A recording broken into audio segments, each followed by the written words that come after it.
ठीक है। दोहरी नीति से, दोहरे मापदंड से हमारी देश की बेटियों की आबरू को देखना बंद कीजिए और बीच में मत बोलिए।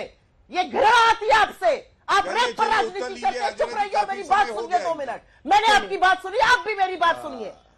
बदलापुर पर ये बोल नहीं पाते, यहाँ पर ज्ञान देने आते हैं। फर्रुखाबाद में 2 बेटियों की लाश लटकी मिली, एक शब्द नहीं सुनाई देता है, साफ सुन जाता है। यहाँ पर रेप पर राजनीति करिएगा आप मुझसे, शर्म आनी चाहिए आपको। ये लगातार इसको पर्सनल मत बताइए, प्राइवेट मत बताइए गौरव जी। गौरव जी, मैं आपसे सिर्फ इतना रिक्वेस्ट कर रही हूँ, प्लीज ये एक ऐसा विषय है जिस पर। हेलो दोस्तों, आज की वीडियो में हम आपके लिए एक धमाकेदार डिबेट लेकर आए हैं जो कि आपको बहुत मजा आएगा। तो दोस्तों हो जाइए तैयार, क्योंकि इस डिबेट में आपको मिलेंगे तीखे तकरार और दिलचस्प मुद्दे। तो बिना देरी किए चलिए शुरू करते हैं आज का ये जबरदस्त डिबेट। है कि शायन लहरी जो एबीवीपी के हैं और शुभांकर हल्दर जो आरएसएस के हैं और पलाश घोष जैसे लोग उसमें शामिल थे, लेकिन उनको भी हक है प्रदर्शन करने का। मैं भर्त्सना करती हूं प्रदर्शनकारियों पर बर्बरता की जो हुई। वीडियो और भी सामने आ रहे हैं, प्रदर्शनकारियों की ओरों से भी पत्थर और ईंटें बरसाए गए, वो भी उतना ही गलत है, उसकी भी मैं भर्त्सना करती हूं। लेकिन हिंदुस्तान में, लोकतंत्र में प्रदर्शन बिल्कुल होना चाहिए, प्रदर्शन जायज है, ये लोगों का हक है। लोगों को यह हक नहीं है कि वो पत्थर बरसाए, जो हुआ वो भी गलत है। दूसरी बात मैं कहना चाहती हूं, और यह आपका साधुवाद है कि आपने इस बात को उठाया। दिल्ली से लेकर हरियाणा और पंजाब के बॉर्डर को ऐसा सील कर देना कि इस देश के अन्नदाता दिल्ली ना पहुंचे, कटीले तार, रास्ते खुदवा देना, बड़ी बड़ी चट्टाने सीमेंट की लगवा देना करके बीजेपी आज प्रदर्शन पर बात करेगी।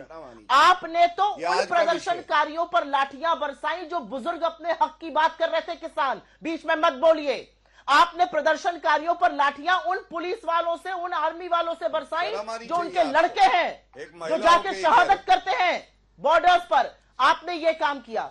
आपका दूसरा सवाल, और दूसरा सवाल बड़ा जायज आपका सवाल है, वो आदमी कैसे घूम रहा था बाइक से, बिल्कुल सवाल है, बिल्कुल ये सवाल पूछा जाना चाहिए। ये लगातार बीच में ना बोले, क्योंकि मैं इनके बीच में नहीं बोली। गौरव जी ये प्रवचन दे रहे थे, प्रवचन सुनिए। अब मैं पूछना चाहती हूँ, टीएमसी को इस बात का जवाब देना पड़ेगा। वो प्रवचन वॉलंटियर के पास कैसे पुलिस की बाइक गलत है, बिल्कुल कानून का उल्लंघन है, से गलत है। गौरव जी प्लीज उनकी बात पूरी होने दीजिए, फिर आपको मौका मिलेगा। प्लीज अपनी अपनी बारी में बोलिए। इससे पहले एक खबर आ रही है, आपको बता दें पहले, आरजीकर के पूर्व प्रिंसिपल की मुश्किलें बढ़ती हुई दिखाई दे रही हैं। ईडी ने संदीप घोष के खिलाफ केस दर्ज किया है। संदीप घोष पर वित्तीय अनियमितता का आरोप, और अगर आपको याद हो तो इससे पहले जो असिस्टेंट डेप्यूटी सुपरिंटेंडेंट थे इसी हॉस्पिटल के, उन्होंने तमाम वित्तीय अनियमितताओं पर घेरा था। वो विसल ब्लोअर इस पूरे मामले में साबित हुए थे। पहले भी उन्होंने कई बार मीडिया के जरिए इस मामले को उठाया था, और उनका ये सीधा आरोप था कि इस अस्पताल में तरह तरह की वित्तीय अनियमितताएं ये करते थे। यहां तक उन्होंने आरोप लगाया कि जो डेड बॉडीज हैं उनको प्राइवेट हॉस्पिटल्स को बेचकर ये पैसे कमाते थे। अब ईडी ने भी केस कर लिया है। लेकिन सुप्रिया जी, टीएमसी तो इस आरोप से भागती हुई दिखाई दे रही है। वो कह रही है पुलिस कमिश्नर, आपने सुना डॉलर सेन को, उत्तर दे दूंगा, उनसे लड़कर कोई फायदा नहीं था क्योंकि वो बरस पड़ती मुझ पे। लेकिन कमिश्नर की जवाबदेही नहीं बनेगी। आप ही से पूछ रही हूँ, कमिश्नर की जवाबदेही तो बनेगी अगर उनकी बाइक पे घूम रहा है मुख्य आरोपी। मैं बिल्कुल आपकी बात से सहमत हूं, मैं आपकी बात से सहमत हूं। कैसे उसको वो बाइक मिली, क्यों वो घूम रहा था, इसका जवाब देना पड़ेगा प्रशासन को। लेकिन क्योंकि आंदोलनकारियों की बात हो रही है, तो बंगाल के आंदोलनकारी है और बदलापुर के राजनीति से प्रेरित है, ये नहीं हो सकता है। बदलापुर में आप 500 लोगों को जेल में डाल देंगे, 72 के खिलाफ एफआईआर कर देंगे आंदोलन करने के लिए, न्याय मांगने के लिए, ये नहीं हो सकता है। फर्रुखाबाद में 2 बेटियों की लाश पेड़ से लटकी मिलेगी, सरकार और बीजेपी चुप रहेगी, ये नहीं हो सकता है। पिछले 20 दिन में 56 रेप के कांड हुए, 80% से ज्यादा बीजेपी शासित राज्यों में हुए, उस पर मुंह पर टेप लग जाएगा, ये नहीं हो सकता है। ठीक है। दोहरी नीति से, दोहरे मापदंड से हमारी देश की बेटियों की आबरू को देखना बंद कीजिए और बीच में मत बोलिए। ये घृणा आती है आपसे। आप रेप पर राजनीति करते हैं। चुप रहिए और मेरी बात सुनिए 2 मिनट। मैंने आपकी बात सुनी, आप भी मेरी बात सुनिए। बदलापुर पर ये बोल नहीं पाते, यहाँ पर ज्ञान देने आते हैं। फर्रुखाबाद में 2 बेटियों की लाश लटकी मिली, एक शब्द नहीं सुनाई देता है, साफ सुन जाता है। यहाँ पर रेप पर राजनीति करिएगा आप मुझसे, शर्मानी चाहिए आपको। प्लीज मत कीजिए इसको पर्सनल मत बताइए, प्राइवेट मत बताइए गौरव जी। गौरव जी मैं आपसे सिर्फ इतना रिक्वेस्ट कर रही हूँ, प्लीज ये एक ऐसा विषय है जिस पर मैं 1 घंटे अकेले बोल सकती हूँ। ये एक ऐसा विषय है जिस पर मैं 1 घंटे अकेले बोल सकती हूँ, इसलिए प्लीज ये मत कीजिए।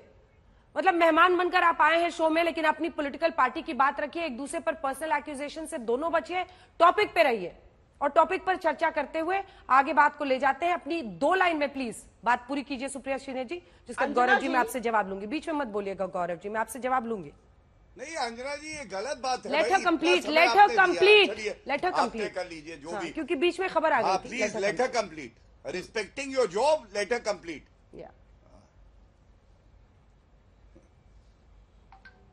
अंजना जी मैं फिर से वही बात कहूंगी, बंगाल में बेटी के साथ गलत हुआ, बदलापुर में भी गलत हुआ। प्रदर्शनकारियों के ऊपर कैनन छोड़ना वहां पर गलत है बंगाल में, बदलापुर में 500 को हिरासत में लेना भी गलत है। वो राजनीति नहीं है जो भाजपा ने कही। रत्नागिरी से लेकर बदलापुर में जो हो रहा है, गौरव जी जवाब दीजिए, गौरव जी जवाब दीजिए। अब ठीक है सुप्रिया जी शब्द नहीं बोलेगी, शर्म नहीं। वहां पर भी जब बदलापुर में चला, बदलापुर में जब चला वाटर कैनन, तब भी एकनाथ शिंदे यही कह रहे थे, रुक जाइए अब थोड़ा सा रुक जाइए प्लीज। उस सभी एकनाथ शिंदे ने यही कहा कि पूरा पॉलिटिकल था यह आंदोलन। बोले थे तो अब मैं बोलूंगी तो मुझे चुप रहने को कहा जाएगा। नहीं आपकी बात पूरी हो गई, अब 2 लोग का भी खाता भी नहीं खुला है। गौरव जी एकनाथ शिंदे ने भी यही कहा था, एकनाथ शिंदे ने भी एग्जैक्टली यही कहा था। वो कह रहे थे कि पॉलिटिकली मोटिवेटेड था। मैं बताता हूँ, सुनिए, सुन लिया मैंने आपका सवाल, सुन लिया। बात कर रहे हैं पश्चिम बंगाल की, इनको हर जगह की बात करनी है, हर विषय की बात करनी है, लेकिन पश्चिम बंगाल की नहीं करनी। अपनी बहन के लिए हम खड़े हैं तो इनको प्रवचन दिखाई देता, और उसकी एक वजह है। आज देश पूछ रहा है सोनिया गांधी का एक वक्तव्य या एक कोई उन्होंने बाइट दिया हो पश्चिम बंगाल का ये जो जघन्य अपराध हुआ है तो दिखा दे, चुनौती दे रहा हूं। एक नहीं दिया है। दूसरी बात, Rahul Gandhi RG is equal to राजनीतिक गिद्ध कहते हैं, ये डिस्ट्रैक्शन है। मतलब किसी बहन का बलात्कार होता है, हत्या होती है, वो डिस्ट्रैक्शन है। प्रियंका वाड्रा गांधी लड़की हूं, लड़ सकती हूं, उनको केवल भाजपा शासित राज्य या पश्चिम बंगाल का एक शब्द उन्होंने बदलापुर पे जवाब नहीं दिया, बदलापुर पे जवाब नहीं दिया। Political vulture is equal to Priyanka Vadra. मैं दूंगा, जब समय आएगा दूंगा। पहले यहाँ पे जो प्रवक्ता बैठी है, ये महिलाओं की इज्जत क्या करेंगी? इन्होंने तो एक नेत्री कंगना रनौत के लिए कहा था मंडी का भाव क्या है।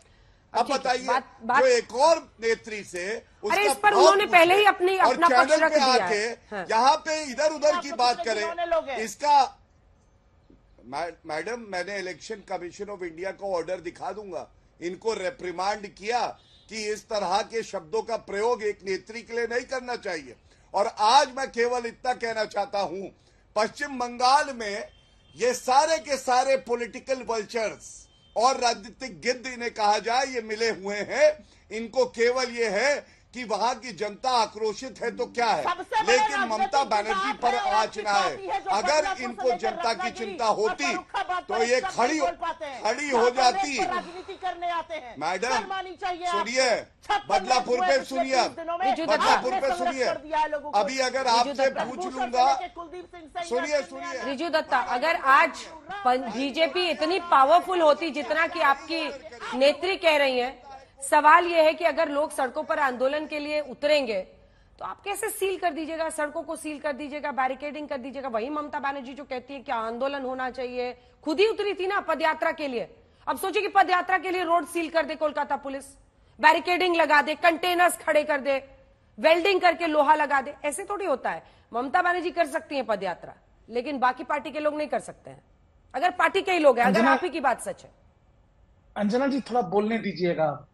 देखिए, अगर ये कोई भी कहता है कि आज जो हुआ वो छात्रों का आंदोलन है, तो मैं समझता हूं कि उसको जल्द से जल्द एम्स में अपॉइंटमेंट लेके उनकी मानसिक स्थिति और उनकी आंखों का जो पावर है उसका इमीडिएट चेकअप कराना चाहिए।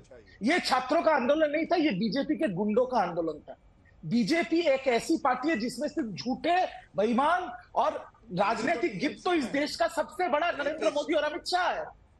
सबसे बड़ा राजनीतिक गिद्ध अमित शाह नरेंद्र मोदी है। तभी आज से उनको बात बंगाल करना। दिख रहा है और उनके सुप्रीम कोर्ट ने उनमें नहीं ऐसा देख रहा मारा है, और अभी तक फर्जी दाल वकील चूका यहाँ है। बैठ के अंजना जी ये सुप्रीम क्या कोर्ट के बोल बारे रहे में हैं झूठ देश बोल के रहे हैं। प्रधानमंत्री के लिए? नहीं, वो यहाँ मैं ये पर सुनूंगा बैठ के इनकी सुप्रीम बकवास कोर्ट के आपको ऊपर लगता झूठ है बोल रहे हैं। टीएमसी ये के सब गुंडे हैं, फर्जी 2 रुपए के सब देश वकील खाली और आप करते हैं। फैलाव कर रहे हैं। कलकत्ता में रेप जब होता है, अगर यहाँ गौरव जी आवाज अगर नीचे कीजिए। छोड़ा गौरव जी जाएगा- बीच में नहीं, गौरव जी बीच में नहीं, आवाज नीचे कीजिए। गौरव जी अगर गौरव सुनिए, जी को बोल लेने दीजिए, मैं अंजना आपके जी- पास आऊंगी। आपने पीएम के लिए अंजना क्या जी- बोला, प्रधानमंत्री के लिए आपने क्या बोला रिजू दत्ता? मैंने बोला कि इस देश में अगर सबसे बड़ा राजनीतिक गिद्ध कोई है तो उनका नाम अमित शाह और नरेंद्र मोदी है। बोल रहा हूं मैं इसमें। तो दोस्तों आज की डिबेट यहीं खत्म होती है। हमें उम्मीद है कि आपने इस डिबेट का पूरा आनंद लिया होगा। अगर आपको वीडियो पसंद आया हो तो इसे लाइक और शेयर करना ना भूलें।